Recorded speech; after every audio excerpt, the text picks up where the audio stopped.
काय ते रोज तेच तेच तेच रडगाणं आणि तेच तेच जेवण आणि तेच जीवन आणि तेच आयुष्य. काय करायचं, शेवटी आपल्याला तेच आयुष्य आहे. सकाळी उठायचं, सगळं काही उरकायचं, मुलांना शाळेत पाठवायचं, जेवण बनवायचं, कपडे धुवायचे, भांडी घासायचे आणि टाईम भेटला तर मोबाईल बघायचा किंवा टी व्ही बघायचा. आणि स्वतःकडे लक्ष द्यायला वेळच नसतो, कारण कंटाळा आलेला असतो. मग झोपून जायचं गपचूप. आणि ज्या महिलांना फिरायला जमतात ते फिरायला जातात, या एन्जॉय करतात, शॉपिंग करतात. पण मला तर जास्त फिरायला आता जमेना झालंय, कारण आळसही येतो, कंटाळाही येतो. आता ज्या बायकांना घरातलं सगळं उरकवून फिरायला आवडतं त्या कमाल स्ट्रॉंग असतात. कारण कामाला जाऊन ज्या बायका सगळं काही करतात त्या अति उत्तम आणि हुशार असतात.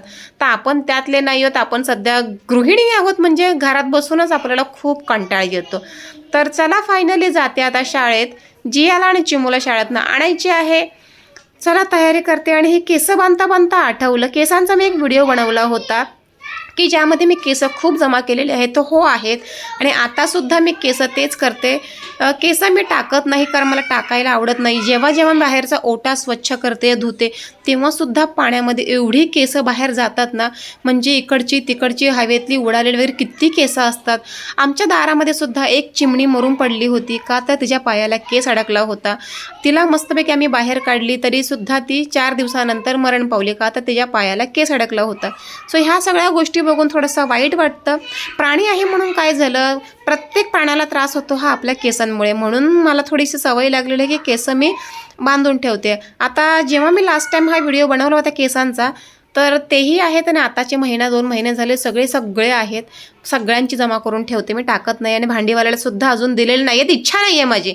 तर चला, फायनली दूध आणले, दूध गरम केले. आपल्या केसांचा विषय का संपणार नाही, तो कंटिन्यू. जोपर्यंत डोक्यावर केस आहे तोपर्यंत केसांचा विषय हा राहणार आहे. तर आता पुन्हा काय जेवण, तेच तेच जेवण. दुसऱ्या जेवणाला काय आयटम असतो सांगा. शरीर खराब करायचं नाही आपल्याला पौष्टिक जेवण जेवायचं आहे म्हटल्यावर भाकरी तर असणारच हमखास. आता महाराष्ट्रामध्ये सगळीकडे संध्याकाळची भाकरीच असते आणि सकाळी चपात्या असतात, का तर पचनास हलकी असते म्हणून. तर तोवर मुलांची बाहेर भांडणच सुरू आहे, तसा आवाज मला ऐकू येतोय. आणि ह्या काय मला शांतीने कुठलंच काम करू देत नाही, खूप त्रास देतात. शाळेतून 6च्या नंतर जेव्हा त्या येतात ना, तो दंगा आणि कल्ला सुरूच असतो. दोघींना म्हटलं अभ्यास कर अभ्यास कर अभ्यास कर, तर त्या काही अभ्यासाच्या मागे लागतच नाही. कारण दिवसभर दोघी वेगवेगळ्या शाळांमध्ये आहेत, तर दोघींना काय अभ्यास करायला आवडत नाही. शाळेतही तसंच करतात. घरी आल्यावर मला सगळा अभ्यास सांगावा लागतो, विचारावा लागतो. बघा चालूच आहे दंगा. तर दोघींना बघितलं, दोघींना ओरडले. तिला म्हटलं तुझा तो अभ्यास कर, तिला म्हटलं तुझा तो अभ्यास कर.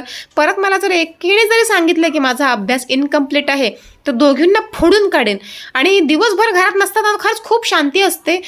काय सांगायचं, आता जाऊ द्या. चला भाकरी करून घेते. तोवर चिमूने बाहेरून हाक दिलेलीच आहे की मी भातच खाणार आहे. तर म्हटलं भाकरी खायची आहे म्हणजे खायची आहे. आजकालच्या मुलांना का बरं भाकरीचा राग येतो ना, मला तेच कळत नाही.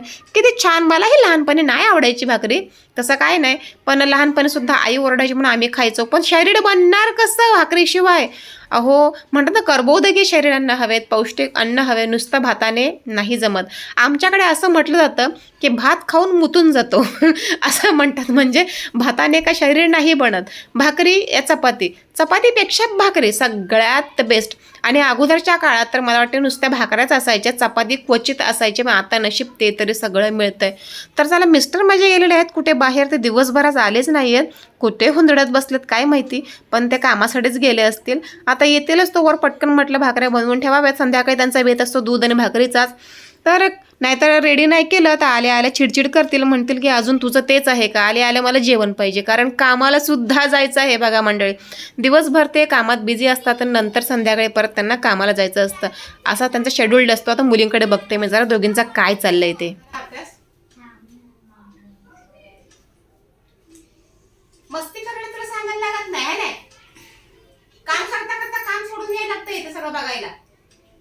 11 5 are 65. तुझे झाले पाडेपाठ, तिचे पाडे तू पाठ का घेते, तुझे ती करे. अगं तू पाडे घेते ती घे. काय काय चाललंय दोघींचं? आम्ही टीचर अगं टीचर खेळूनच इथं वाट लागली का. तुझं तू अभ्यास कर, काय असं तर रायटिंग वगैरे. तुझं तू अभ्यास कर. माझे मी अभ्यास करायला सांगितलं का टीचर खेळत बसतात. डोसक्याला ताप आहे. मम्मी तिचा अभ्यास झाला.